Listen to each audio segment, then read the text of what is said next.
นักเคารพเวียงจันทร์เป็นเจ้าภาพงานมหกรรมกีฬาแห่งชาติครั้งที่ 12 สามารถยัดได้หลายเหรียญคำแล้วในการแข่งขันกีฬาลอยน้ำ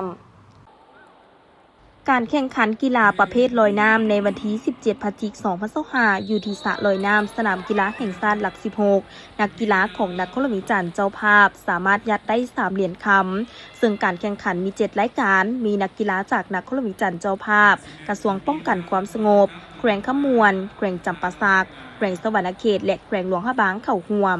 ผลการแข่งขันลอยธรรมดาระยะ 400 เมตรหญิงแข่งขัน 3 ภาคส่วนนางทิพย์ธิดาจันทานักกีฬาของนครหลวงเวียงจันทร์สามารถเอาชนะคู่แข่งยัดได้เหรียญคำนางมุกธิดาไสยจักรได้เหรียญเงินนางดาลินอินทวงศ์จากกระทรวงป้องกันความสงบได้เหรียญทองส่วนประเภทลอยเดี่ยวผสม 4x50 เมตรทรายแข่งขัน 3 ภาคส่วนเท้าพรสวรรค์วงศ์พระจันทร์นครหลวงเวียงจันทร์ยัดได้เหรียญคำเท้าจิรศักดิ์คำมโนแก้วจากแขวงสวรรณเขตได้เหรียญเงินเท้าอนุสรณ์อ่อนทีลังสีจากแขวงจำปาสักได้เหรียญทอง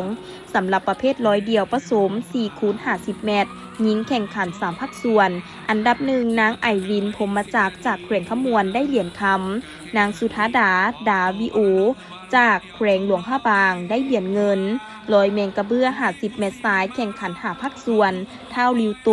ไซสนะวงเพชรจากจำปาสักสามารถชนะได้อันดับที่1งัดเอาเหรียญค้ำไปโคงเท้าสลาบวาสีหานุจากสวรรณเขตได้อันดับ2งัดได้เหรียญเงินเท้าเสียเกสีหานุจากขมวนได้เหรียญทองลอยเมงกระเบื้อ50 เมตรหญิงแข่งขัน4 ภาคส่วนอันดับ1นางสุธาดาวิโอจากแขวงหลวงพระบางได้เหรียญคำนางจันทโจรจันทเสงจากแขวงสวรรณเขตได้อันดับ2ยัดได้เหรียญเงินอันดับ3นางสิริอาลุนบุตรเจริญได้เหรียญทองลอยธรรมดา200 เมตรทรายแข่งขัน4 ภาคส่วนชนะอันดับ1เท่าพรสวรรค์วงศ์พระจันทร์นักกีฬานครหลวงเวียงจันทร์ได้เหรียญคำเท่าลิวโตไซสนะวงเพชรจากแขวงจำปาสักได้อันดับ2ยัดได้เหรียญเงินเท่าธนาวินหลวงเสนาจากแขวงสวรรณเขตได้อันดับ3ได้เหรียญทองลอยธรรมดา200 เมตรหญิงชนะอันดับ1นางอัญญาลินภูเลืองหงยัดได้เหรียญค้ำไปโคงนางสิริอาลุนบุตรเจริญจากแขวงขมวนได้อันดับ2ยัดได้เหรียญเงินส่วนอันดับ3เป็นของนางแพทติญาศิลปากิจยัดได้เหรียญทองไปโคง